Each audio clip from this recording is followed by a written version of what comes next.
संपत्करी समारूढ़ सिंधुरव्रज सेविता अश्वारूढ़ा झट्टिता कोटि कोटि विरावृता चक्रराजरथारूढ़ सर्वायुध परिष्कृता एकचक्ररूढ़ मंत्रिणे परिष्कृता गिरिचक्ररूढ़ कंठनाथापुरस्कृता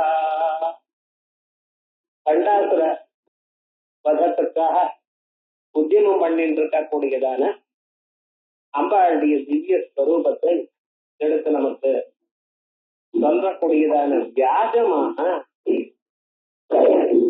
ஆத்ம தத்துவத்தையும் சுலபமாக எடுத்து சொல்லிட்டு இருக்க வாக்தேவிகள். இதுல நம்ம பார்க்கணும், கண்டாசுரன் ஏதோ ஒரு காலத்துல ஒரு அசுரன் இருந்ததாக நம்ம நினைக்க விடாது. எப்பொழுதும் ஒவ்வொருத்தருடைய மனசுலயும் இருக்கக்கூடியதான ஆணவ மதம் இருக்கிறதா, அதான் நம் கண்டாசுரன் சொல்லிட்டு இருக்கோம். அந்த மும்மதங்களும் போனாதான் ஒரு மனுஷன் பரமேஸ்வரனாக ஆக முடியும். அதுல முக்கியமாக இந்த ஆணவ மதம்ங்கிறது இருக்க, இது மனுஷன் ரொம்ப கீழ்த்தரமாக இஷ்டப்படுத்துறது. அதை பண்டாசுரனாக சொல்லி அதற்கு பிறகு அந்த பண்டாசுர வதத்துக்காக எடுத்துக்கொண்டதான உபாயங்கள் என்ன அப்படின்னு சொல்ற வியாஜமாக நமக்கு சாஸ்திரத்தில் இருக்கக்கூடியதான தத்துவங்களை சொல்றது. அதுல சில நாமக்கள் பார்த்தோம். சம்பத்கரி சமாரோட சிந்துரவ்ரஜ சேவிதா அப்படின்னு சம்பத்கரி அம்மா அம்பாளுடைய கையில இருக்கக்கூடியதான பல ஆயுதங்கள்ல அங்குசங்கிற ஒரு ஆயுதத்திலிருந்து வெளியில வந்தவள். நம்ம மனசுல இந்த புத்தின்னு இருக்கிறதுல அத நிகிரகம் பண்றதுக்காக வந்ததான ஒரு ஸ்வரூபம்னு சொன்னேன். அதே விதமான அஸ்வாரோடா திட்டிதா கோட்டி கோட்டி விராவிரதா அப்படின்னு குதிரைகள். குதிரை மாதிரி நம்ம மனசுல நம்ம புலன்கள், இந்த புலன்கள் என்ன பண்றது, அது பாட்டுக்கு ஓடி போயிட்டே இருக்கு, நிக்க மாட்டேங்கிறது. அதை ஒரு இடத்துல நம்ம நிறுத்தணுமே, ஆனால் அதுக்கு விசேஷமாக ஒரு பிரயத்னம் கொள்ள வேண்டியதாகத்தான் இருக்கு. பகவான் சொல்லும் பொழுது இந்திரிய அடிபிரமா தீனி அனந்தி பிரதமனா அப்படின்னு இந்திரியங்கள் நம்மளை ஏமாத்திட்டு போறது, தான் போறது மட்டும் இல்ல மனசையும் அழைச்சிட்டு போறது. நம்ம பார்க்கணும் பத்திரமா, மனசு எங்கேயும் போகப்படாது, அம்பாளத்திலேயே தியானம் பண்ணி கொண்டிருக்கணும், எங்கேயும் அங்கேயும் செல்லப்படாது அப்படின்னு பரமேஸ்வருடைய திருப்பாதத்திலேயே இருக்கணும் அப்படின்னு என்னமோ முயற்சி பண்றோம். இருந்த போதிலும் ஒரு செகண்ட் அந்த மனசு எங்கேயோ ஓடி போயிடுறது. ஏன், இந்த புலன்கள் ஒரு வழியை காட்டிட்டு அந்த வழியாக மனசு ஓடி போயிடுது. அதையும் நிறுத்தணும் அப்படிங்கிறதுக்காக பண்ணக்கூடியதான உத்தியமம் உபாயம். அந்த உபாயங்களைத்தான் விசேஷமா அஸ்வாரூடா திஷ்டிதாத்த கோட்டி கோட்டி விராவிரதான்னு சொன்ன. அதற்கு பிறகு முக்கியமாக அம்பாள் இருக்கக்கூடியதான ரசங்களை பத்தி சொல்லணும். அதற்காக அடுத்த 8 நாமக்கள் வருது. இந்த ரதம் அப்படின்னு சொன்னா தேர். இந்த தேர் சக்கரராஜரதாயுத சர்வாயுத பரிஷ்டதா அப்படிங்கிற நாமாவில இருந்து ஆரம்பிக்கிறது. தேர் என்னது, நமக்குன்னு ஒரு தேரை கொடுத்திருக்கார் பகவான். என்ன தேர் தெரியுமா, இந்த சரீரம். ஆத்மானம் ரதினம் வித்தி சரீரம் ரதமேவதோ புத்திந்து சாரதிம் வித்தி மனப்பிரகிரகமேவத அப்படின்னு ஒவ்வொரு மனுஷனுக்கும் ஒரு தேரை கொடுத்திருக்க. அந்த தேருக்குள்ள இருக்கிறவன் நீங்க. அதுக்கு சாரதி ஒருத்தர் வேணுமோ, தேரோட்டி ஒருத்தர் வேணுமோ, உங்களுக்கு புத்தியை கொடுத்திருக்கேன், கடிவாளமாக மனசை கொடுத்திருக்கேன். புலன்கள் எல்லாம் 5 புலன்கள். 5 புலன்கள் என்ன பண்றது, அதற்குன்னு ஒரு வழி இருக்கு. கண்ணுக்கு வழியானது எந்த வழியில போறது, உருவத்தை அறிவதற்காக கண்ணு போறது, சத்தத்தை அறிவதற்காக காது செல்கிறது, வாசனை அறிவதற்காக மூக்கு செல்கிறது, சுவை இது நன்னா இருக்கா அது நன்னா இருக்கா, எத்தனை தடவை சாப்பிட்டுருக்கோம், மறுபடியும் மறுபடியும் அதுலயே நாக்கு விடுறதோ இல்லையா. எவ்வளவு இட்லி சாப்பிட்றப்பள், எத்தனை லட்டு சாப்பிட்றப்பள், மறுபடியும் அந்த வார்த்தை கேட்டதுமே மறுபடியும் அதை சாப்பிடணும்னு ஒரு எண்ணம் வருதல்லவா, நாட்கள் அப்படியே ஜலம் ஊடுறதுங்கிற. அது ஏன்? அந்த நாக்குக்கு அந்த ஒரு சக்தி அப்படி அதன் பின்னால ஓடிட்டு இருக்க. இப்படி ஓடிட்டு இருக்கக்கூடியதான புலன்களை, புலன்களும் எனக்கூடியதான அந்த குதிரைகளை மனசு எனக்கூடியதான கடிவாளத்தினால் பிடித்து இழுத்து, புத்தி எனக்கூடியதான ஒரு சாரதி நல்ல வழியில செல்வாரையானால் அப்புறம் தோத்வன் அப்பாரமா புனோதி பூயோ நஜாயதே, அந்த பரம பதத்தை அடைவார். மறுபடியும் பிறக்க வேண்டியதில்லை. எங்கே பிறந்தாலும் கெட்டதான் பிறவி இல்லாதான் நிலையை அடையலாம். இது ஒரு அம்சம். அப்படி இல்லாமல் மனசு போன வழியில விட்டுட்டேன்னு வச்சுங்களேன், புலன்கள் மனசை விட்டு போகட்டும் அப்படின்னு வச்சுன்னா கண்டதே காட்டு கொண்டதே கோலம், வேற வழி இல்லை. யார் எப்படி சொல்லாரோ அப்படியே வாழ்க்கை போயிட்டே இருக்கு. என்ன ஆகும்? நசதற்பதமாப்னோதி சம்சாரம் சாதி கெட்டதி. அவன் அந்நிலையை அடைவதில்லை, அடைய வேண்டியது நிலையை அடைவதில்லை. மறுபடியும் சம்சாரத்திலேயே விழலாம். பிறந்து இறந்து பிறந்து இறந்து இப்படியே சுத்தி கொண்டே இருக்கான். இப்படி சொல்லக்கூடியதான அம்சத்தை அந்த ரதம்னு சொல்லுவோம் இல்லையா, அதே போல ஒரு ரதம் அம்பாளுக்கு கல்பனை பண்ணிட்டு இருக்கோம். அந்த அம்பாள் இருக்கக்கூடியதான ரதத்துக்கு என்ன பேர் வச்சிருக்கோம்? சக்கரராஜரூட அப்படின்னு சர்வாயுத பரிஷ்கிருதா. சக்கரராஜம் எனக்கூடியதான ஒரு தேரம். அந்த தேர்ல நம்ம என்ன பண்ணிட்டு இருக்கோம்? அம்பாளை உட்கார வச்சிருக்கோம். அந்த சக்கரராஜம்ங்கிறது எப்படி இருக்கு? முதல்ல அர்த்தம் சொல்றோம். கண்டாசுர யுத்தத்துல அம்பாள் சக்கரராஜத்துல உட்கார்ந்து இருக்கா. சக்கரராஜம்னு உயர்ந்ததான ஒரு தேரு. அந்த தேர் எப்படி இருக்குன்னு வர்ணனை பண்ணி இருக்கு. அதுக்கு அப்புறம் நான் சொல்ல போறேன் இந்த தேர் எல்லாம் எங்க இருக்குன்னு. இப்போ முதல்ல இந்த கண்டாசுர வதத்துக்காக அந்த கதையில அம்பாள் எந்த ஒரு தேரை ஏறிண்டு அந்த பண்டாசுர ஹனனம் பண்ணினாலோ அந்த பண்டாசுரனுடைய ஒரு ஸ்வரூபம் என்ன, அவனை கொல்றதுக்காக அம்பாள் எந்த தேர அதிரோகணம் பண்ணியிருக்கா அப்படிங்கிறது முதல்ல சொல்றது. அதை பார்ப்போம். சக்கரராஜ கிரி சக்கர கேய சக்கராதயோ ரத பிரபேதா.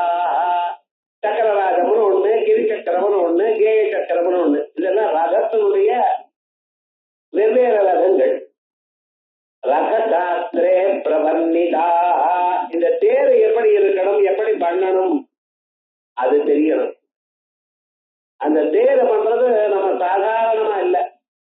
அது உள்ள இருக்கிறவாளுக்கு மேல ஆயுதங்கள் விழப்படாது. உள்ள இருந்து ஆயுதங்கள் வெளியில போகணும். எந்த ஆயுதம் வெளியில வரும்பொழுது அது உள்ள வராம அங்கங்க தடுக்கிறதுக்காக இருக்கலாம். அப்படித்தான் தேரை பண்ணுவான். தேரை எப்படி தயார் பண்ணணுங்கிறதுக்கு ஒரு சாஸ்திரம் இருக்கு. ரத சாஸ்திரம்னு. இந்த ரத சாஸ்திரத்துல ஒவ்வொரு தேருக்கும் இப்படி லட்சணங்கள்னு சொல்லியிருக்கு. அதுல குதிரையை பற்றி சில சாஸ்திரங்கள், யானையை பற்றி சில சாஸ்திரங்கள், தேர் எப்படி தயார் பண்ணணும்னு சில சாஸ்திரங்கள். இதெல்லாம் யுத்த தந்திரத்துல விவகாராத்தியாயத்துல இருக்கு. அதை சொல்றேன். இத லலிதோபாக்கியானத்திலையும் வியாசாச்சாரியால் சொல்லியிருக்கார். அந்த பிரம்மாண்ட புராணத்துல லலிதோபாக்கியானம் எனக்கூடியதான பகுதியில இதை நமக்கு சொல்லியிருக்கார். வேதத்துல இருக்கிற அம்சம் இது நமக்கு சொல்லியிருக்கார். எப்படி இருக்கார்? ஆனந்தத்வஜம் யுக்தா நவவிற்பர்வபிர்யுதா தசயோஜனமுன்னம்ரஹ சதுர்யோஜன விஸ்ருதா ஆனந்தத்வஜம் யுக்தா. அந்த தேர் எப்படி இருக்கணும்? எப்பொழுதுமே மனசுல ஒரு ஆனந்தம் இருக்கா போல இருக்கணும். தேர்னா அதுக்கு ஒரு கொடி இருக்கணும். என்ன கொடி? ஆனந்தம்ங்கிற ஒரு கொடி. ஆனந்தத்வஜம் யுக்தா நவவிற்பர்வபிர்யுதா. 9 தட்டு இருக்கணும் தேர்ல. இப்ப கோவில் பாக்குறத, கோவில்ல கோபுரம் பாக்குற இடம் ஒவ்வொன்றும் ஒண்ணு மேல ஒண்ணு வச்சா போல இருக்கா இல்லையா? அதே போல இந்த தேர் எப்படி இருக்கணும்? 9 தட்டு இருக்கணும். நவவிற்பர்வபிர்யுதா தசயோஜனமுன்னம்ரஹ. 10 மைல் அது ஹைட்டாம். அந்த தேர் எவ்வளவு பெருசு பாருங்க. தசயோஜனமுன்னம்ரஹ சதுர்யோஜன விஸ்ருதா. கீழே அந்த தேர் எப்படி இருக்குன்னா 4 மைலுக்கு 4 மைல் பயனா இருக்கணும். அப்பதான் 10 மைல் ஹைட் இருக்கணும், 9 படிகள் இருக்கணும். அதுல இப்படி எல்லாம் இந்த சக்கரம் இருக்கு. மகாராஜி சக்கரராஜ ரதேந்திரா, இந்த சக்கராஜம்ங்கிறது அப்பாளுக்கு அப்பாளுடைய பேரு. ரதேந்திரா பிரகலம் பபவோ, இதுதான் அசைய ஆரம்பிச்சதான். இந்த தேர்ல அம்பாள் போயிட்டு இருக்கா. தத்துவபாக்கியம் சொன்னது. மந்திரண்யம்பா மகாசக்கரே கீதி சக்கரே ரதோத்தமே. மந்திரண்யம்பா ராஜஸ்யாவளா மந்திரணி தேவி, அந்த அம்மா இந்த அம்மாவோட யுத்தத்துக்கு போயிட்டு இருக்கா. அப்ப அந்த அம்மா தேர் எப்படி இருக்குன்னு கீதி சக்கரே பிரகலம் பபவ மந்திரண்யம்பா மகாசக்கரே கீதி சக்கரே ரதோத்தமே சப்த பர்வணி சோக்தானி தத்ர தேவ்யாஸ்த தேவ்யஸ்த தாத்ருணு. 7 தட்டு இருக்கான் அந்த அம்மாவுடைய தேர்ல. 7 தட்டு இருக்கு. முதல்ல சொன்ன தேர்ல எத்தனை இருக்கு? 9 தட்டு இருக்கு. இங்க 7 தட்டு இருக்கு அப்படின்னு. சப்த பர்வணி சோக்தானி தத்ர தேவ்யஸ்த தாத்ருணு கிரிசக்கரதேந்திரஸ்ய. அதுக்கப்புறம் கிரிசக்கரம் தேர். அந்த கிரிசக்கரதேந்திரஸ்ய பஞ்சபர்வ சமாஸ்ரயா 5 தட்டுகள் இருக்கு. இதுல என்ன 5 தட்டுகள்? முதல்ல சொன்னது 9 தட்டு, அதுக்கப்புறம் 7 தட்டு. இந்த சேனாதிபதியா இருக்கக்கூடியதான வாராகி மாதா இந்த அம்மானுடைய ஒரு சுரூபம் என்ன? 5 தட்டு. அப்படி கிரிசக்கரதேந்திரஸ்ய பஞ்சபர்வ சமாஸ்ரயா தேவதாஸ்திருணு பிராஜ்யா. அங்க இருக்கக்கூடியதான தேவதைகளை பத்தி நான் சொல்றேன்னா கேளுங்க. நாமானி திருண்வதாம் ஜெயா. இந்த தேர்களுடைய பேர் கேட்டாலே அவளுக்கு வாழ்க்கையில ஜெயம் உண்டாகும். சக்கரராஜரதோ யத்ர தத்ர கேயரதோத்தம. எங்க சக்கரராஜன் இருக்கோ அங்க நிச்சயமாக ரத கேய சக்கரம் இருக்கு. எத்திர கேய சக்கர கேய ரத தத்ர இது சக்கரஸ்தோத்தம. கேய சக்கரம் இருக்கிற இடத்திலேயே கிரிசக்கரமும் இருக்கு. இந்த 3 சக்கரம் ஒன்னா போயிட்டு இருக்கு. சேரும் ஏதத் ரதத்ரயம் தத்ர திரைலோக்கியமிவ ஜங்கமம். இந்த 3 தேர்களும் எப்படி இருக்கு? திரைலோக்கியமிவ ஜங்கமம், அசையக்கூடியதான மூலகங்கள் மாதிரி இருக்கான். அந்த தேர்லாம் பண்டாவது போகும் பொழுது உலகமும் சேர்ந்து போறா போல இருக்க. இது 3 தேர் இப்படின்னு சொல்லிருக்கு. இது என்ன சார் அர்த்தம்? 9 தட்டுங்கிறேன், 7 தட்டுங்கிறேன், 5 தட்டுங்கிறேன், சொல்லவையே தெரியல. இதுக்கு பகவத்கீதையில ஆன்சர் இருக்கு. நவத்வ அரே புரே தேஹி நைவ குர்வன்ன காரயம். இந்த மனுஷனுக்கு ஒரு சரீரம்ங்கிற ஒரு தேர் கொடுத்திருக்க. இந்த தேர் எப்படி 9 ஓட்டைகளும் இருக்கு. இந்த 9 ஓட்டைகளையும் எல்லா செயலும் நடக்குது. ஏதாவது ஒரு ஓட்டை ஒரு வேலை செய்யலைன்னு இதனுடைய வாழ்க்கையே கிட்டுவிடும். கண்ணு சரியா பார்க்கலன்னு வச்சுங்களேன், வாழ்க்கை எவ்வளவு கஷ்டம் யோசனை பாருங்க. வாயு பேச முடியலன்னு வச்சுங்களேன், ரொம்ப கஷ்டம். நீங்க மனசுல என்ன இருக்கீடோ எதை சொன்னாலும் எதிராளுக்கு புரிய மாட்டேங்குது. காசு இங்க பத்திரமா வச்சிருக்கேன் எடுத்து கொடு அப்படின்னு சொன்ன என்னமோ சொல்ற மாமா அவளோட 50 வருஷம் கொடுத்து பண்ணியாச்சு. இவன் சொல்றது புரியலையே, என்ன பண்றது சொல்லுங்க பார்க்கலாம். இந்த வாக்கு இருக்கமையானால் வாக்குனால நம்ம சொல்றோம். வாக்கு வேலை செய்யலைன்னா அதை எடுத்து சங்கையினால காட்டிய அதை புரிஞ்சுக்க முடியலையே. இப்படி மனுஷனுடைய புலன்கள்ல ஒவ்வொரு புலனும் முக்கியம்தான். யாரு கேட்கல என்ன நல்லது, ஏன்னா யாராவது கேட்டாலும் நமக்கு தெரியாது, நல்லதுதான். ஆனா யாரு எது பேசினாலும் என்ன வேற மாதிரியே இருக்குன்னு அதான் கஷ்டம். அவ உதட பார்த்துட்டே இருக்கான் என்ன வயறாளா இல்லையாது. அவன் இந்த சரீரத்துக்குள்ள எந்த ஒரு பகுதி ஒரு சரியா இல்லைன்னாலும் அவனுடைய வாழ்க்கை கஷ்டமா போறது. ஆகையால் எல்லாமும் ஒழுங்கா இருக்கணும். ஆனா எல்லாத்தோடையும் படுறது இல்லாம இருக்கணும். அதுல it will be alone but not lonely. சௌக்கியமா இருக்கணும், தனித்து இருக்கணும். அதாவது என்ன யாரும் கவனிக்கலையே, உங்களையும் கவனிக்கணும். நீங்க என்ன மன்மதனா ரம்பையா உங்களை கவனிக்கிறதுக்கு போயிட்டு இருக்க. நம்ம யாரும் படுறது இல்லாம பகவான் மனசை வச்சுட்டு இருப்போமா அப்படிங்கிற ஒரு எண்ணம் வரணும். அதற்காகத்தான் 9 ஓட்டைகள் இருக்கக்கூடியதான இந்த தேரு. இந்த தேருக்கு லட்சியம் என்ன? தத்விஷ்ணு பரமம் பதம். அதனால இது உயர்ந்ததான தேரு, சக்கரவாதம். இது இந்த சரீரம் சாதாரணமா நினைக்காதீங்க. தாங்கள் இந்த சரீரத்தை வைத்துக் கொண்டு பரமசிவனை அடையணும் எனக்கூடியதான எண்ணம் உங்களுக்கு இருக்குமேயானால் அந்த சரீரத்துக்குள்ள அம்பாள் உட்கார்ந்து இருக்க. அதான் சக்கரராஜ இந்த சக்கரராஜரூட சர்வாயுத பரிஷ்ட. உங்களுக்கு என்னென்ன பரமேஸ்வரனை அடையறதுக்கு என்னென்ன சாதனங்கள் வேணுமோ உபாயங்கள் வேணுமோ எல்லாம் இங்க கொடுத்துருக்கேன். தெய்வீ சம்பத்துன்னு காதை கொடுத்துருக்கேன். சர்வதாசரம் பகவன் நாம அவ கேட்கலாம், தத்துவத்தை புரிஞ்சுக்கலாம். ஆச்சாரிய இடத்துல போய் விஷயத்தை தெரிஞ்சுட்டு இந்த ஜென்மாவில கலதேறலாம். சுதார சிருங்காரமும் 2 கையை கொடுத்துருக்கேன். அப்பாளுக்கு அலங்காரம் பண்ணலாம். இப்படி இந்த சரீரத்துல உங்களுக்கு வாழ்க்கையில முன்னேறதுக்கும் மறுபிறவி இல்லாத இருக்கிறதுக்கு என்னென்ன வேணுமோ எல்லாம் கொடுத்துருக்கேன். சர்வாயுத பரிஷ்டுதா. எதையும் விட்டு விடல உங்களுக்கு. இந்த சரீரத்துல இந்த பிறவியில தாங்கள் பகவானை அடையறதுக்கு வேண்டியதான அத்தனை சாதனங்களும் உங்களுக்கு இருக்கு. நீங்க உபயோகப்படுத்தல, நான் என்ன பண்றது? அதான் ஒரு அர்த்தம். சரி, இதை சொன்னேன். மந்திரினி அம்மான்னு இருக்காங்களே, அந்த அம்மாவுக்கு 7 தட்டுன்னு சொல்றீல, அது என்னதுன்னு? இந்த கழுத்துக்கு மேல 7 ஓட்டம் தான் இருக்கு. கழுத்துக்கு மேல 2 கண்ணு, 2 காது, 2 மூக்கு, 1 வாய், அவ்வளவுதான். விவகாரம் என்ன, இந்த ஆலோசனம் பண்ணக்கூடியதான சக்தி இங்கதான் இருக்கு. கீழே இருக்கக்கூடியதான 2 ஓட்டைகளுக்கு அது இல்லையா? ஆனா அதை விட்டோம். மந்திரினி தேவி ஆலோசனம் பண்ணி எந்த காரியத்தை எப்படி செயல்படுத்தலாம் எனக்கூடியதான எண்ணத்துக்கு உபயோகப்படக்கூடியது இன்ஃபர்மேஷன் நமக்கு வரவழைக்கிறது. அதை எப்படி உபயோகப்படுத்துறதுங்கிற எண்ணம் என்ன? இவை எல்லாம் எங்க இருந்து வருது? இந்த முகத்துல இருக்கக்கூடியதான அந்த 7 ஓட்டைகள். அதனால சப்த பருவான்னு சொல்லு. இருசக்கரோட தண்டனா புறத்துதா. அங்க 5 தட்டுன்னு சொல்லல சார். என்ன இத பண்ணணும்னு தீர்மானம் பண்ணி ஆணுகிற அதை அமல்படுத்துறது. அந்த சேனாதிபதி இப்படி பண்ணலாமா அப்படி பண்ணலாமா யோசனை பண்ணக்கூடாது. மிலிட்டரியில ஆர்டர் கொடுத்தாச்சுன்னா எக்ஸிக்யூட் பண்ணி ஆகணும். சார் அது தப்பு நீங்க சொல்லக்கூடாது. பேசுறது இல்லை. ஃபயர்னா ஃபயர், அவ்வளவுதான். அப்ப பேச ஆரம்பிச்சோன்னா அப்புறம் எல்லாமே கெட்டு போயிடும். விவகாரம் என்ன? தீவிரமான ஒரு எண்ணம் சாதனம் அந்த சாதனத்தை அப்ளை பண்ணும் பொழுது மறுபடியும் யோசனை பண்றது தகாது. ஆகையால் என்ன பண்ணிருக்கேன், 5 செயல் புலன்களை கொடுத்திருக்கேன் இந்த பிராணனுக்கு.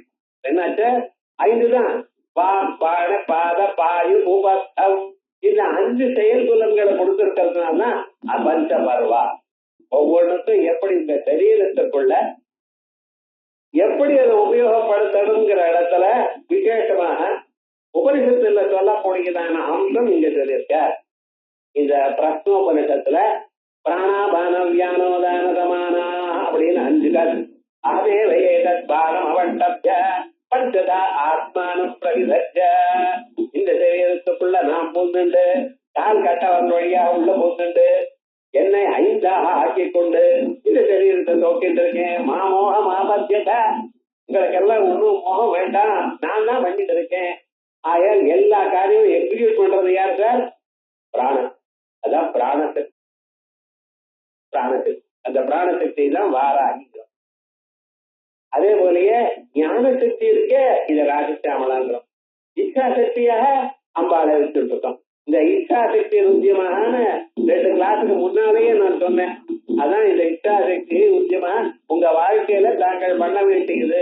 என்னமோ கஷ்டமா இருக்கு சார், கஷ்டப்படணும். பிராமண ஜெஜரேயோயம் நகிஹ போகாய கல்பதே. இந்த வாழ்க்கையில எல்லாம் வாழ்க்கையை என்ஜாய் பண்றதுக்காக உங்களுக்கு சரீரம் கொடுக்கல. இஹப்பிரயாசாய மகதே, ரொம்ப சிரமத்தைப்பட்டு பிரேத்யானந்த சுகாயச்சா மோட்ச சுகத்தை அனுபவிக்கணும். அதற்காக உங்களுக்கு இந்த வேற என்ன பண்ண வேண்டாம்.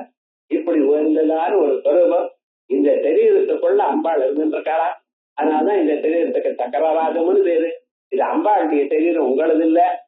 ஆகையால் இந்த அம்பாளுக்காக சமர்ப்பணம் பண்ணணும் அப்படிங்கிற எண்ணம் நமக்கு தோணணுங்கிறதுக்காகத்தான் முதல்ல சக்கரராஜரதா யோட சர்வாயுத பரிஷ்டதா அப்படின்னு சொன்னார். தேசு சக்கரராஜாட்டம் ரசமாரூடை சர்வை ஆயுதை பரிஷ்டதா அலங்கிருதா யுத்த காலே தேவி. யுத்த காலத்துல இந்த சக்கரராஜ ரகத்துல அம்பாள் இருக்கும் பொழுது சர்வை ஆயுதை அத்தனை ஆயுதங்களும் அங்கே வெளியே பண்றது. யுத்த காலே தேவி இது ஒண்ணு.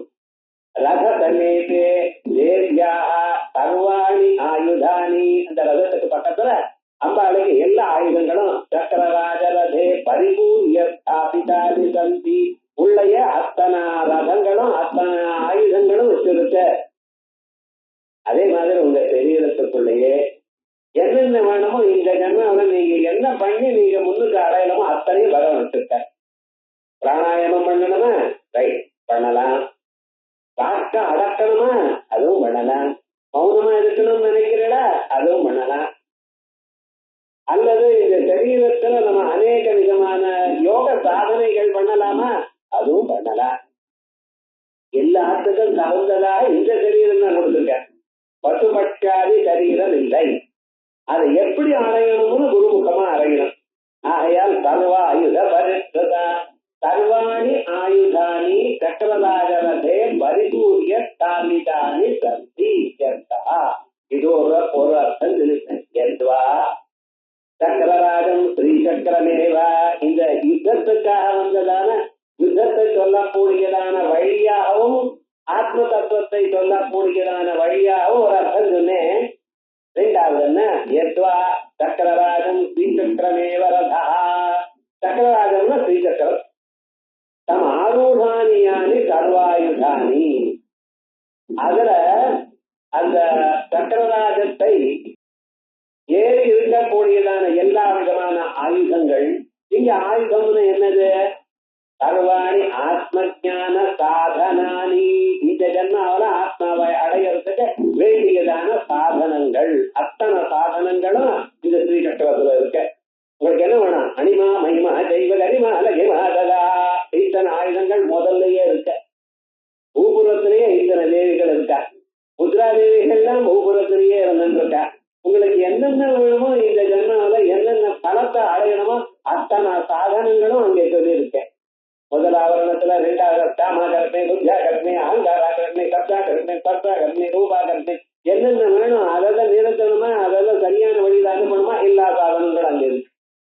ஸோ ஆத்ம ஞானத்தை அடைவதற்கு வேண்டியதான சாதனங்கள் எல்லாமே ஸ்ரீசக்கரத்துல சேர்க்கப்பட்டுள்ளன.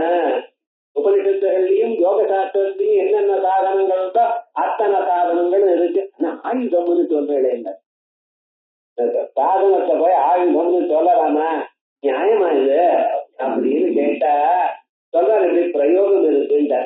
யஜ்ஞாயுதானி சம்பரந்தி இத்தியாதோ, யஜ்ஞாயுதங்களை சேர்த்து வைக்கிறான் அப்படின்னு. ஒரு வீட்டுல அக்னிஹோத்திரம் பண்ணிட்டு இருக்க, ஜென்மம் முழுக்க அவர் காலமாயிட்டார். அப்ப என்ன பண்றதுன்னு, அவர் எந்தெந்த திருக்கு திருவமைகள்லாம் சேர்த்து யாகம் பண்ணினார் வைத்தனார், அதோட சேர்த்து அனுப்பிச்சுட்டார். விவகாரம் என்ன, யஜ்ஞாயுதங்கள்லாம் இருக்கு, அதெல்லாம் சேர்த்து அனுப்பணும் அப்படின்ட்டார். இந்த யஜ்ஞாயுதங்களை சேர்த்து அனுப்பணுங்கிற இடத்துல யஜ்ய சாதனம்னு சொல்லணும். திருக்கு திருவம் பாத்திரம் இவைகள்லாம் யஜ்ய சாதனம் தானே. அந்த யஜ்ய சாதனங்களை அவரோட சேர்த்து அனுப்புன்னு சொல்லக்கூடியதான சாஸ்திரம் என்ன சொல்றது, யஜ்ஞாயுதம்னு சொல்றதான். இந்த ஆயுதம்ங்கிற பதார்த்தத்துக்கு சாதனம்ங்கிற பேர் லோகத்துல உண்டு, வேதத்துல உண்டு. அதனால்தான் இங்கேயும் இந்த இடத்துல சொல்லும் பொழுது சக்கரவா அதரதாரோட சர்வாயுத பரிஷ்டதா, இங்க ஆயுதம்னு என்னது, சர்வாயுதம் சர்வ சாதனம். இப்படி ரெண்டாவது அர்த்தம் சொன்னேன். இது ஆயுத சப்த பிரயோக தர்சனாத், புத்தகத்துல பிராயுதான்னு இருக்க தப்பது, ஆயுதான்னு இருக்கணும். அதுக்கப்புறம் மூணாவது, மனுஷன் பகவான அடையணுமையானால், அம்பாளை அடையணுமையானால் அதுக்கு சைவ சாஸ்திரத்துல 3 உபாயங்கள் சொல்லு, 4 உபாயம் சொல்லி இருக்க, இங்க 3ங்கிற. ஆணவோபாய, சாஸ்தோபாய, சாம்பவ உபாயாதய சைவ சாஸ்திரோக்த சாதன விசேஷா. சைவ சாஸ்திரத்தில் இருக்கக்கூடியதான சாதனங்கள், அந்த சாதனங்களுக்கு என்ன பேரு, ஆணவோபாயம், சாம்பவோபாயம், சாஸ்தோபாயம், 3 விதமான சாதனங்கள். அதுக்கு மேல ஒரு உபாயம் இருக்கு, அதுக்கு அனுபாயம் இருக்கு. குரு கடாட்ச மாத்திரத்தினாலேயே கிடைக்கக்கூடியதான உபாயம் அனுபாயம். அதுக்கப்புறம் சாம்பவோபாயம், அதுக்கப்புறம் சாஸ்தோபாயம் அப்படின்னு சொல்றோம். சாம்பவோபாயம் பகவான் எங்கும் நிறைஞ்சதாக இருக்கிறதாக நம்ம பார்க்கணும். சர்வமாக சூழலையும் தொழும்பொலியும் சர்வ வியாபகனா இருந்தே அப்படின்னு இங்கிருந்து அங்கே போய் எல்லாம் மேலேயே போயிட்டு இருக்க. சர்வ வியாபகமாக இருக்கக்கூடியதான பகவான எங்கும் பார்க்கிறது, ஞானத்தினால் பார்க்கிறது எனக்கூடியதான ஒரு எண்ணம் இருக்கு பார்த்தீங்களா, அதுக்கு அது சாம்பவ உபாயம். முதல் ரொம்ப கஷ்டம். ஏன் நாம எல்லாம் பொருளை தூணா பார்த்திருக்கோம், டேபிளா பார்த்திருக்கோம், சேரா பார்த்திருக்கோம். இது பகவான் நீங்க பார்த்தீங்கன்னு சேர பகவான் பார்த்தீங்கன்னா உட்கார் விழா, செருப்பு பகவான் பார்த்தா நிற்பிழா. என்ன கண்கள் இருந்துட்டு இருக்கா, எங்கேயும் எதையும் பார்க்கக்கூடிய நிலை இருக்கவாளுக்கு வந்திருக்க. ஆனா அந்நிலையை நம்ம வாழ்க்கைக்கு கொண்டு வரணுங்கிறது ரொம்ப கஷ்டம். இந்த சாம்பவோபாயமானது ரொம்ப கஷ்டங்கிறதுக்காக அந்த சிவசூத்திரத்துல என்ன பண்ணியிருக்கோம், சாஸ்தோபாயம் சொல்லியிருக்கோம். இந்த சாஸ்தோபாயம் அம்பாள் எல்லா இடத்துலயும் இருந்துருக்கா, உங்களுக்கு வேண்டியது பண்ணிட்டே இருக்கான் அப்படின்னு. அங்கே சாஸ்தோபாயத்துல நம்ம என்ன பண்ணிருக்கோம், மகாக்கிரத அனுசந்தானம்னு ஒண்ணு சொல்ல போறேன். மகாக்கிரத அனுசந்தானம் எங்கும் அம்பாள் இருக்கிறதாகவும், அந்த மகாக்கிரதம் கருணை பூர்வமாக தாங்கள் எதை பண்ணினாலும் மன்னிக்கிறதுக்கு சாதாரணமா சித்தமா இருக்கிறதாகவும் அம்பாளை நினைக்கக்கூடியதான ஒரு ஸ்வரூபம் மகாக்கிரத அனுசந்தானம். அதற்கு மேல வரக்கூடியது மந்திர வீரியம். மந்திர வீரியம்னு என்ன, இந்த மந்திரத்துக்கு எப்படி அதனுடைய திறமை வரும், சக்தி வரும் அப்படிங்கிறது எந்த விசாட்சத்தை சேர்ந்தா அந்த மந்திர வீரியமானது உண்டாகும் அப்படின்னு சொல்லக்கூடியதான தனிமையாக ஒவ்வொருத்தருக்கும் ஒவ்வொரு மந்திரத்துக்கும் என்னென்ன வீரியம் இருக்கு, அதை எப்படி சொல்றதுன்னு பார்த்து அறியக்கூடியதான ஒரு உபாயம் இருக்கு. அந்த உபாயமானது அடுத்ததாக நம்ம சொல்லக்கூடியதான சாஸ்தோபாயம்.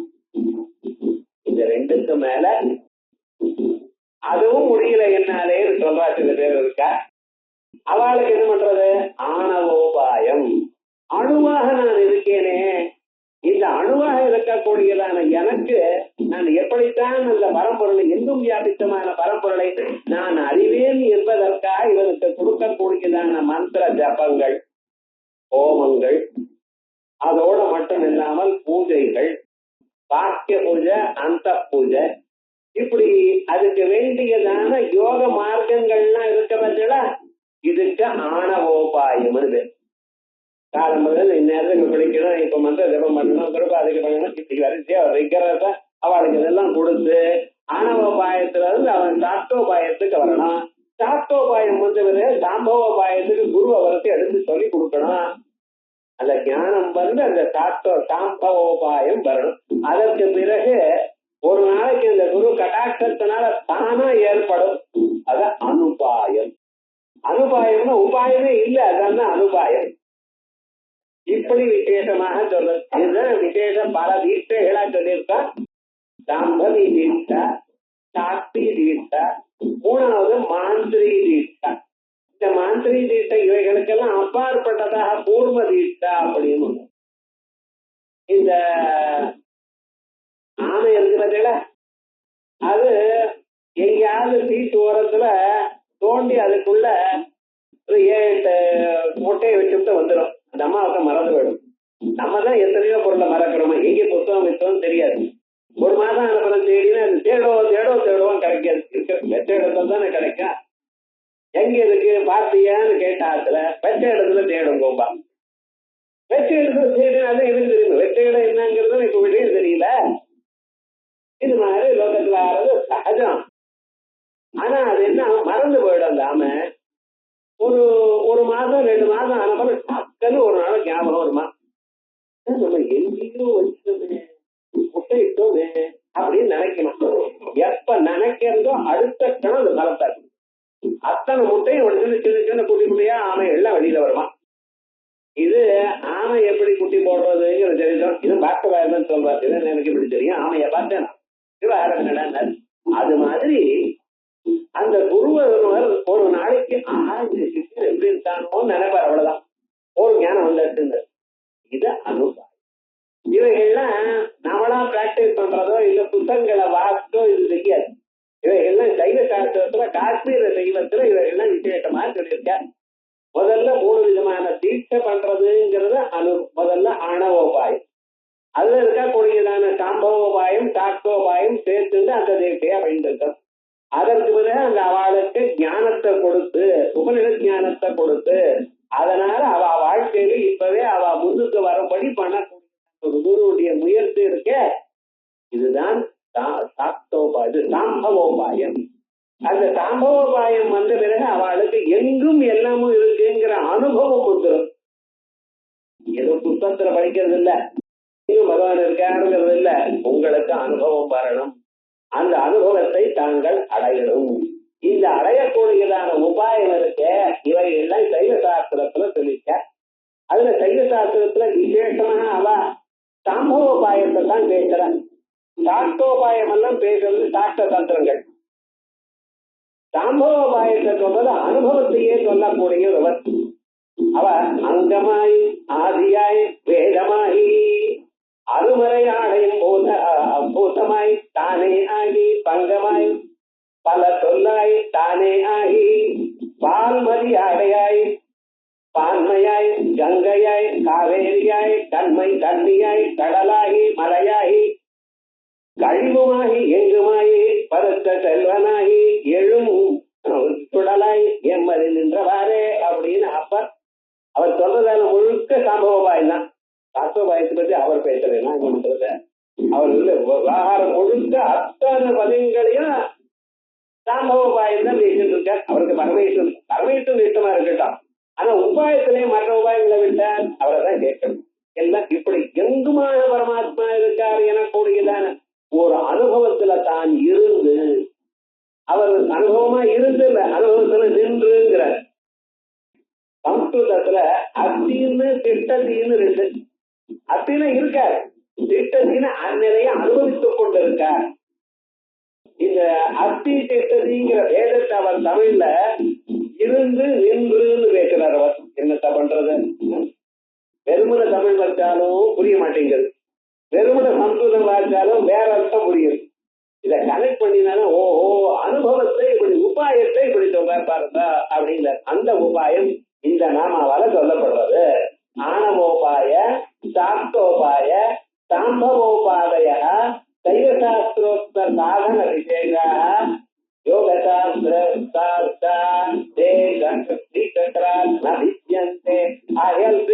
ஏதோ நானும் பூஜை பண்றேன், நம்ம புஷ்பங்களை போட்டா மட்டும் போறாது. அதை தெரிஞ்சுக்கணும். எந்த இடத்துல எந்த தெய்வம் இருக்கு, அந்த புஷ்பத்தை போடுறதுனால நமக்கு என்ன பிரயோஜனம் இருக்கு, அந்த சாதனத்தை நான் எப்படி அனுஷ்டானம் பண்ணணும் இது உங்களுக்கு தெரியும்.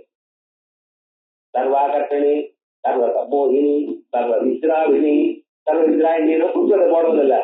சர்வ வித்ராவினின்னு சொல்லும் பொழுது அந்த வித்ராவினிங்கிற சக்தி என்ன இடத்துல எங்க இருக்கு, நான் எப்படி உபயோகப்படுத்தணும் அதை அப்படிங்கிற ஒரு எண்ணத்தோட பூஜை பண்ணுங்க. இதான் விசேஷமா இங்க சொல்லக்கூடியதான சாம்பவோபாயம். அதுதான் சக்கரராஜரூட சர்வாயுத பரிஷ்டதா அப்படின்னு சொல்லி யோகசாஸ்திரோக்தே ஸ்ரீ சக்கராத் நபிஜ்யந்தே எங்க சொல்லியிருக்கிற ததாத சூத்திரம் நாசிகாந்த மத்திய சம்யமாஸ்திகம் அத்ர சவ்ய அபசவ்ய சௌதும்யேஷு இது. நாசிகாந்தம் மூக்கு நுனியில மேல இருந்து மத்திய சம்யமாத்மகம் அந்த இடத்துல சம்யமம் மனச நிறுத்தணும். சம்யமம்னு சொன்னா திரயமே கத்திர சம்யமா அப்படின்னு யோக சூத்திரம். தாரணா தியான சமாதிகள் அந்த மூன்றையும் ஓரிடத்துல நிறுத்தணும். முதல்ல இந்த பிராக்டிஸ் வரணும்.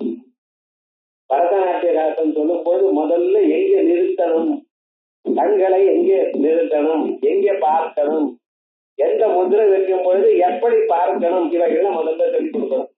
அதான் திரயமே கத்திர சம்யமா அப்படி நாசிகாந்த மத்திய சம்யமாத்து கிமத்திர சவ்யாப சௌமியதௌ அபசவ்யதௌ ஏதோ சவ்யம் அபசவ்யம் வலது மூக்கு நுனி இடது மூக்கு நுனி இந்த நடுவுல தாம் ஏழு சௌம் ஏழு இதுல சௌமியமா பார்க்கணும் அப்படின்னு.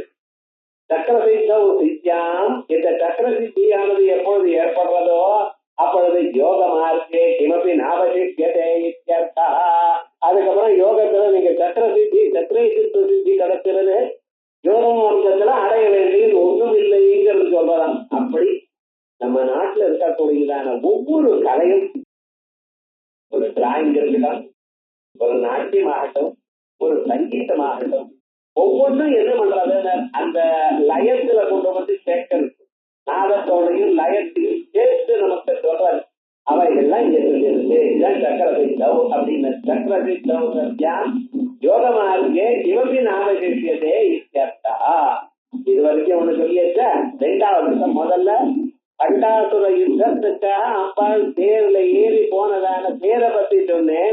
அந்த தேர் ஒண்ணும் இல்லை, உங்க சரீரம் தான் சொல்லி அதோட உபரிடத்தை சமன்வயம் பண்ணி முதல் அர்த்தம் ஆயிடுது. ரெண்டாவது அர்த்தம் அந்த அம்பாளுடைய ஒரு சொரூபத்தை சக்கரராஜத்துல இருக்கக்கூடியதான எல்லா விதமான ஆத்ம ஞான சாதனங்கள். அந்த சாதனங்கள் சைவ சாஸ்திரத்துல எப்படி சொல்லிருக்கு, சாஸ்திர தந்திரங்கள்ல எப்படி சொல்லிருக்கு, அதை அடையறதுக்காக இருக்கக்கூடியதான 3 விதமான உபாயங்கள். அந்த உபாயங்கள் முழுக்க இங்க சொல்லியிருக்க. இந்த 3 உபாயங்கள் தான் இங்க சொல்லியிருக்கு. ஆணவோபாயம், சாஸ்திரோபாயம், சாம்பவோபாயம். குருமண்டல ரூபிணின்னு ஒரு நாம வரப்போறது, அங்கே அனுபாயம் சொல்ல போறேன். குரு அனுகிரகத்தினால வரப்போறதுனால அனுபாயம் அங்க எடுத்துட்டு போயிட்டாரு. இந்த 3 உபாயம் இங்கே சொல்லியிருக்காரு. அதற்கு எப்படி சக்கரேஸ்வர சித்தி வரைக்கும் கொண்டு வந்து நிறுத்தி விட்டாருங்க. 2 அர்த்தம் ஆயிடுது. 3வது அர்த்தம் என்ன? அதுவா சக்கரராஜமேவ ரதா ஆதாரா. சக்கராஜன் தான் ஆதாரம். சக்கரே தத்வாச்சா சித்தி இது ஆவது. இப்ப சக்கரராஜ ரதான சக்கரராஜனே ஆதாரமாக கொண்டதான சக்கரேசத்துவம் எனக்கூடியதான ஒரு சித்தி. பல சித்திகள்ல இது ஒரு சித்தி இருக்கு.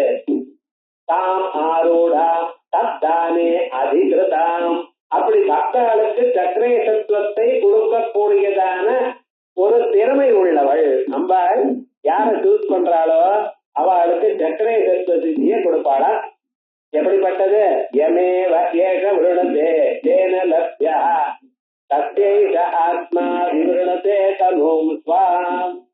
அந்த தத்துவமானது எந்த சீடனை வரிக்கிறாளோ அவளுக்கு இந்த ஜன்மால மோட்சம் கிடைக்கும். நீங்க அங்க நினைக்கிறது இல்ல பரமேஸ்வரே பரமேஸ்வரா என்ன காப்பாத்துன்னு இல்ல.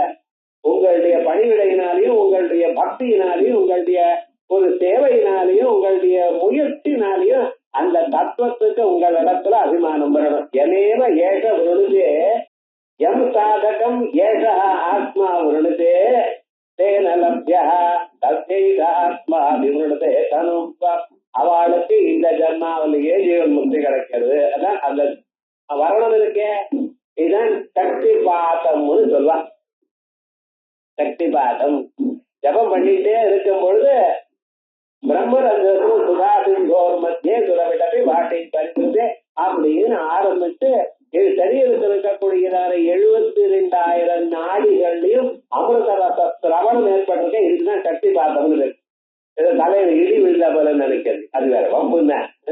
ஏன் சார் ஜபத்தை எடுத்துக்கொடுத்து தலையில இடி விழும்போம் இப்படி எல்லாம் சொல்லக்கூடாது. அப்ப என்ன, நமக்குள்ள ஒரு ஆனந்த பெருக்கு ஏற்படும். இப்படிப்பட்டதான ஒரு சித்திக்கு சக்கரராஜ சித்தின்னு பேரு. அந்த சித்திக்கு கொடுக்கக்கூடியவளம் தமாரூடம். தமாரூட தாம் ஆரூடம் என சித்தி ஸ்ரீடு மோதியம். தாம் ஆரூடம் தத்தானே அதிகிருதம் எத் சர்வாயுதம் சர்வாணி கர்மாதி ரூபாணி ஆயுதானி சாதனானி. ஆகையால் உங்களுக்கு அனுகிரகம் பண்ணுன்னு உங்களால ஜபம், ஹோமம், தர்ப்பணம் மற்ற எல்லாரும் அம்பாள் பண்ணிப்பாளாம். உங்களுக்கு நீங்க பண்ணணும்னு தவிர இல்லை, உங்களை விட்டு பண்ணிப்பாள். எமேவ ஏற்றம் விழுந்து அப்படின்னு என்ன பண்றாரு, யார மேலுக்கு கொண்டு வரணும்னு நினைக்கிறாளோ என்ன பண்றா தெரியுமா, அவளை இந்த காரியத்தை பண்ண சொல்றாளாம், பண்ணும்படி தூண்டுறாளாம். யாரு ஜபம் பண்றானோ, யாரு சின்சியரா தரிசனத்தை படிக்கிறானோ அவளுக்கு அம்பாள் அனுகிரகம் இருக்கு. அம்பாள் தான் நடத்திக்கிறார், நீங்க ஒண்ணும் பண்ணல. விட்ட தூங்குவோம் நம்ம விட்டு எங்க அப்படியே இருப்போம். இருந்தாலும் உங்களை விட்டு இதை பண்ணுன்னு மனசுக்குள்ள தூண்டி ஆச்சாரிய முகமா இதை பண்ணுன்னு தூண்டி அந்த காரியத்தை நீங்க பண்ணி இவ்வளவு ஜபம் பண்ணிருக்கீங்களேன்னு ஆச்சரியமாகப்படி பண்ணி அதுக்கப்புறம் அவளுக்கு சேமத்தை கொடுப்பாரா. ஆகையால் சர்வாணி கர்மாணி கர்மாதி ரூபாணி ஆயுதானி, என்னென்ன கர்மாதி ரூபமான ஆயுதங்கள் இருக்கோ உங்களை பண்ண முடியுமோ அத்தனை கர்மா, உபாசனம், ஜபம், ஹோமம், இப்படி தானம், பிராமண போஜனம் அத்தனையும் பண்ணி சாதனானி எஸ்மின் தது, இது எங்க பகவத்கீதையில சர்வம் கர்மா கிலம் பார்த்தா ஞானே பரிகமப்யதே, இப்படின்னு ஏதோ உபாசனம் பண்ணணும்னு ஆரம்பிச்ச கடைசியில ஞானத்துல கொண்டு வந்து முடிச்சுட்டாரு சார். சர்வம் கர்மா கிலம் பார்த்தா, நீங்க பண்ணக்கூடியதான எல்லா கர்மாவும் ஞானத்துல வந்து முடிச்சுடுது. இது வதனா ஞானம், அது என்னென்ன சுத்த வித்யா இத்யர்த்தா. இந்த சுத்த வித்யங்கிறத நான் முன்னாலேயே சொல்லிவிட்டேன், மறுபடியும் கேட்கக்கூடாது. சுத்த வித்யாங்குராகார திஜபந்தித்வயோஜ்வலா அப்படிங்கிற நாமாவை சொல்லும் பொழுது சுத்த வித்யாங்கிறது முதல் தீட்சை. 32 விதமான தீட்சை, 32 பல்லோ இல்லையோ அங்குரம், அதுல 32 விதமான தீட்சை. அதுல முதல் தீட்சைக்கு சுத்த வித்யான்னு பேரு. சுத்த வித்யாச்ச பாலாச்ச தங்கினி அப்படின்னு வரிசையா 32 தீட்சைகள் உண்டு. அதுல இந்த சுத்த வித்யாங்கிற ஒரு மந்திரம் முதல் மந்திரம். அந்த மந்திரத்துல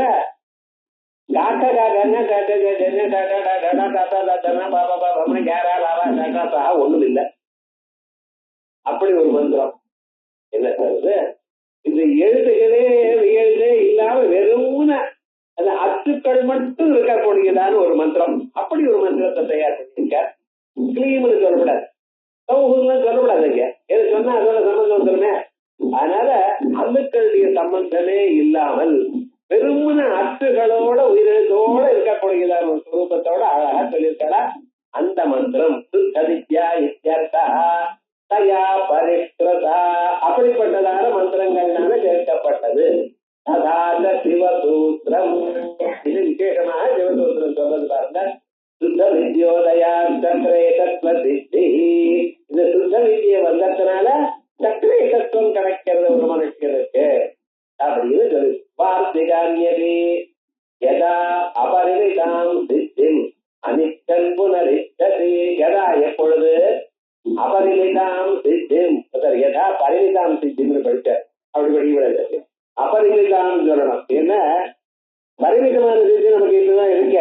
அதான் யதா அபரிமிதாம் சித்திம் அனித்தன் புனரிச்சதி, தான் இதை வேணும் என்று கேட்கலை, சித்தி வந்தா பரவாயில்லை அப்படின்னு. விஸ்வாத்மவத் பிரகாரோபம் பராம் சித்திம் ததாஸ்யது, விஸ்வாத்மவத் பராரோபம், உலகமெல்லாம் ஆத்மஸ்வரூபமாக இருக்கு என்றதான பரா உருவத்தை பரா சித்திம் ததாஸ்யது. அதனால இந்த பராமந்திரம் பிராதாத மராமந்திரம் வசதிங்கிற பார்த்தா இது என்ன சக்ரேசித்துவ சித்தியை கொடுக்கக்கூடியதான மந்திரம். சுத்த வித்யோதயா சக்கர ராஜஸ்வம் சித்தி மிருஷ்டதே, சுத்த வித்யோதயா சுத்த வித்தியை உண்டாகிறதுனால 36 தத்துவங்களை சொன்னேன். சிவ சக்தி சதா சிவ ஈஸ்வர சுத்த வித்யா, அங்கே ஒரு தத்துவம் சொன்னேன். அந்த சுத்த வித்யாங்கிற ஒரு தத்துவம் இருக்கு பார்த்தா, அந்த தத்துவத்தை சொல்லும் பொழுது அந்த பரமேஸ்வரனே நானே எல்லாமா இருக்கேன் எனக்கூடியதான எண்ணம் இருக்கேன், அதுக்கு சுத்த வித்யான்னு பேர். அகம் பிரம்மாஸ்மின்னு மட்டும் இல்ல, இதம் சர்வம் எதயம் ஆத்மா, ஆத்மைவேதம் சர்வம் பிரம்மைவேதம் சர்வம் அப்படின்னு முண்டக்கோபுரமே சொல்றது பார்த்தல. அப்படிப்பட்டதான ஸ்வரூபத்தை தான் அனுபவிக்கக்கூடியதான நிலைக்கு சுத்த வித்யான்னு வேறு. அதான் சொல்ற சுத்த வித்யோதயா சக்கர ராஜஸ்வம் சித்தி மிருஷ்டதி. இதோ பூஜை பண்ணும் பொழுது 36 தத்துவங்கள் சொல்லும் பொழுது ஏதோ வரிசையா மாஸ்பீடு அப்படியே சுத்த வித்யாமா அப்படின்னு சொல்லிட்டு போகக்கூடாது. ஒவ்வொரு தத்துவமும் வரும் பொழுது அந்த தத்துவம் என்னத்தை குறிக்கிறதுன்னு மனசுல அப்படியே வரணும். அப்படி சுத்த வித்யா உதயாது சக்கரராஜஸ்வம் சித்தி மிருஷ்டதி. யதா யோகி ததா வைஸ்வாஸ்ய பிரதனா காந்தே சந்தத்தே சக்தி ஆத்மனா, விஸ்வமே ஆத்மா அப்படின்னு வைஸ்வாஸ்ய பிரதனா காந்தி, எங்குமாக நான் இருக்கேன் எனக்கூடியதான ஆத்ம தத்துவ ஞானம், ஔபனிஷதாத்ம தத்துவ ஞானம் வேணும் என்று யார் எதிர்பார்க்கிறானோ சந்தத்தே சக்தி ஆத்மனா, அவன் தன்னுடைய சக்தி அந்த சக்தியை தன்னிடத்தில் கொள்கிறான். யதா யோகி ததா தஸ்ய சதாசிவ பதஸ்பிருஷா. எப்பொழுது இந்நிலை வரதோ யோகிக்கு, அப்பொழுது அவன் என்ன பண்ணிவிட்டான்? சதாசிவ பதஸ்பிருஷா, பரமேஸ்வரனுடைய அந்நிலை அவனுக்கு காணப்படுகிறது. குஞ்சித பாதம்னு சொல்றா இல்லையா, அந்த பகவானுடைய அந்த பாதம் உங்களுக்கு தோணணும். அவர் எப்படி வச்சிருக்கார்? ஒரு பாதத்தை கீழே பூமியில வச்சு இன்னொரு பாதத்தை தூக்கி இந்த கையில வச்சுன்னு அந்த பாதத்தை காமிக்கிறார். உனக்கு சரணம் இது, வேற எங்கேயும் பார்க்காத, ஊர்வம்பு பார்க்காத, இந்த பாதத்தை பாரு, இதுதான் ரத்த சரணம். அம்பாளுடைய பாதம் இங்க இருக்கு, இதை நீங்க பார்த்து இதனால சேமத்தை அடையணும்னு பாதத்தை காண்பிக்கிறார் அவர். அதான் யதா யோகி ததா தஸ்ய ததா சிவ பதஸ்பிருஷ ஈஸ்வரோ பகிருந்தோஷ நிமேஷோந்த ததா சிவ பகிருன்மேஷ. இவைகள்லாம் இந்த நான் தான் இவைகள் எல்லாம் என்று நினைக்கும் பொழுது அவருக்கு ஈஸ்வரன் பேரு. வெளியில இருக்கிறதெல்லாம் நான் நினைக்கிறேன் பார்த்தா, அப்பொழுது சதாசிவன். ரெண்டும் ஒண்ணுதானே சார்? உள்ள இருக்கிறது மைக்ரோ இல்ல மேக்ரோ எல்லாம் ஒண்ணுதானே பேசக்கூடாது. இது நான் என்று, நான் தான் இது என்று நினைக்கக்கூடியதான நிலை ஒண்ணு. அவைகளெல்லாம் எனக்குள்ள இருக்குங்கிற நிலை ஒண்ணு. நான் தான் இவைகள்லாம் இருக்கிற நிலை எது? இந்த பல மோதிரம் இவைகள் எல்லாம் தங்கம் தான் அப்படின்னா, அப்படின்னு சொல்லும் பொழுது வள மோதிரம் இதெல்லாம் இருக்குன்னு செங்கிலாம் இருக்கு, இருக்கிறத பார்த்து இவைகள்லாம் தங்கம், இருக்கிற நிலையில இவைகள்லாம் தங்கம்னு சொல்றோம். எல்லாம் தங்கத்துக்குள்ள போன பிறகு அப்ப என்ன செய்ய, தங்கம் தான் சார் இவைகள்லாங்கிறோம். விவகாரம் என்ன? ஒரு அவைகள் இருக்கிற காலத்துல காணப்படுகின்றதான இவைகள் எல்லாம் தங்கம், அவைகள் எல்லாம் தங்கமா ஆன பிறகு தங்கம் தான் இவைகள் எல்லாம் எதெல்லாம் இருந்தது. அது மாதிரி சாதனாவஸ்தையில ஒரு மாதிரி, அது சாத்தியமா எனக்குள்ள வந்த பிறகு அது வேற மாதிரி. அப்படி சின்ன வித்தியாசம் பார்க்கணும் தான் ஈஸ்வர தத்துவத்துக்கும் சதாசிவ தத்துவத்துக்கும் இருக்கிற வித்தியாசம். அத சிவ சக்தி ஈஸ்வர சதாசிவா தத்துவங்களை சொல்லும் பொழுது ஈஸ்வர தத்துவத்துக்கும் சதாசிவ தத்துவத்துக்கும் எதை வித்தியாசம் சொல்ற. ராமானாதிகரஞ்சத்து வித்யாம் இதம் தியோ, இந்த ரெண்டும் எப்பொழுது, இந்த ரெண்டு அறிவுகளும் ஒன்றாக ஒரு மனிதனுக்கு எப்பொழுது ஏற்படுகிறதோ அப்பொழுதுதான் சாமானாதிகரணி சத் வித்யா. அதான் சத் வித்யா. அதுக்கப்புறம் சுத்த வித்யாங்கிறத அதான் சத் வித்யா. இந்த ரெண்டு ஒண்ணு. சர்வம் அகமே வேதிகாமதி, இப்படி அறிந்து கொண்டு உலகம் எல்லாம் நான், ஜகத் சர்வம் அகம், உலகம் எல்லாம் நான் சொன்னா முன்னால உலகம் எல்லாம் பரமாத்மான்னு சொன்னேன். ஏன்? பிரம்ம காரியமோ இல்லையா? பிரம்ம காரியம் எல்லாம் பிரம்மன் தானே. அப்ப அதெல்லாம் நான் சொல்லிவிட்டேன்னா அகம் பிரம்மாத்மன் நிலை வந்து, அதனால சிவோகம்ங்கிறது உலகமல்லாக இருக்கக்கூடியதான சிவனாக நான் இருக்கேங்கிற நான். சாசுத்தா நிர்மலா வித்யா, இதுதான் சுத்தமான நிர்மலமான வித்யை. சாசுத்தா நிர்மலா வித்யா ததியா உதய ஸ்புடாது, இப்படிப்பட்டதான உதயத்தினால ஏற்படுறதுனால ஸ்புடமாக உன்மஜ்ஜன சக்தி, இப்படி இது தோணிச்சேயானால் உங்களுக்கு அதான் சக்தி சக்தி சிதக்னி குண்ட சம்பூதா தேவகாரிய சமுத்தியதா, இந்த அனுபவம் அல்லவா சிதக்னி.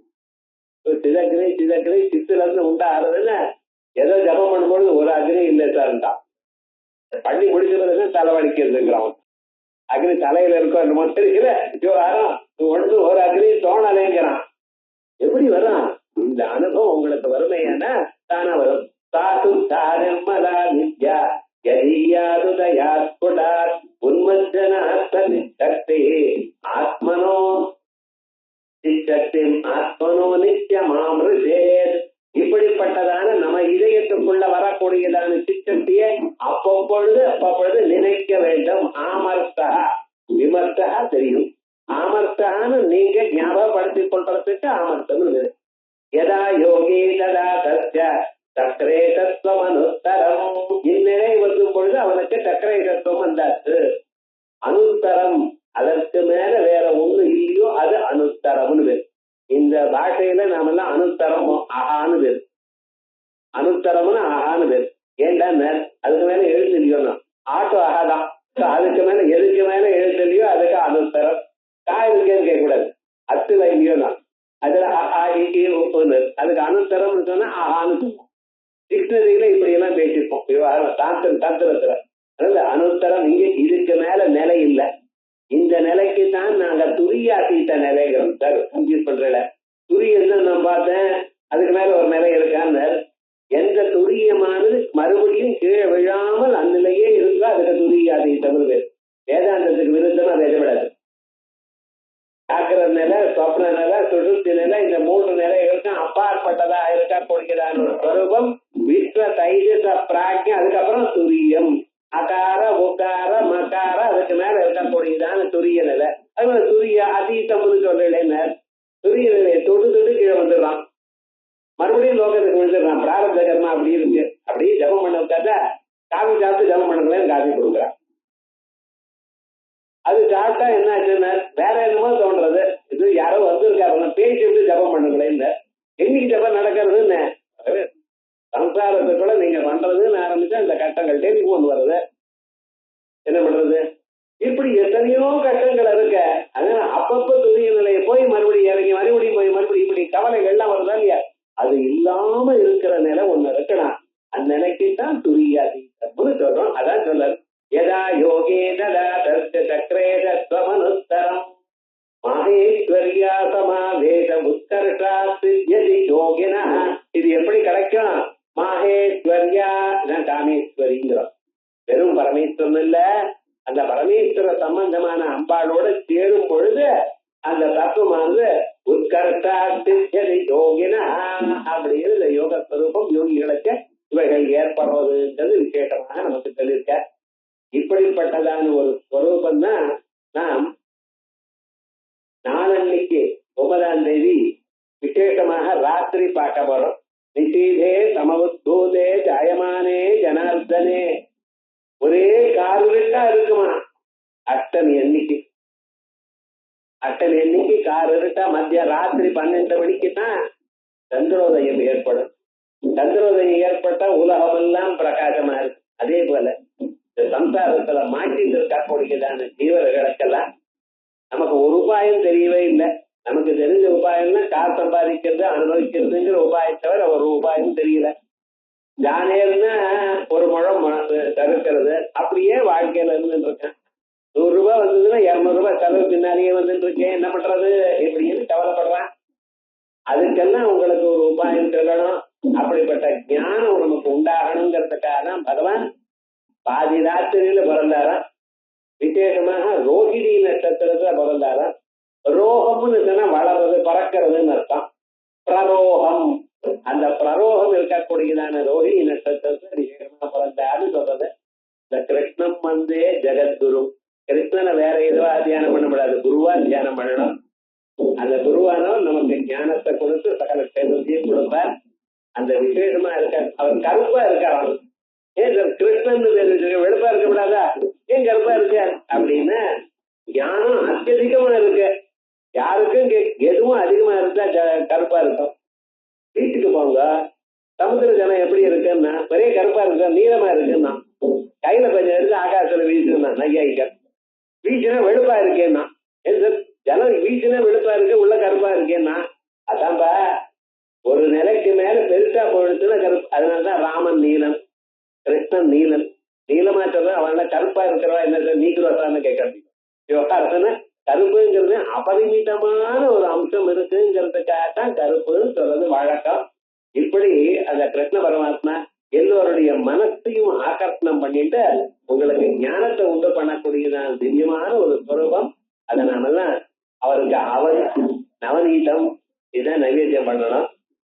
முருக்கு நைவேத்தியம் பண்றேன்னா பண்ணுங்க, சாப்பிடுங்க. நான் சொல்லல பிறந்த குழந்தை எப்படி செய்யற முடுக்கு சாப்பிடுங்க, உங்களுக்கு எவ்வளவு சாப்பிடுங்க. ஆனா என்ன பண்ணா அவன் நைவேத்தியம் பண்றது, அவன் சுத்த தத்துவ பிரதானம். அதற்காக கேவலமான தத்துவ குணத்தை மட்டும் கொடுக்கறது அவன். அதனால நவநீதம் மாதிரி என் மனசு ஆகணும்.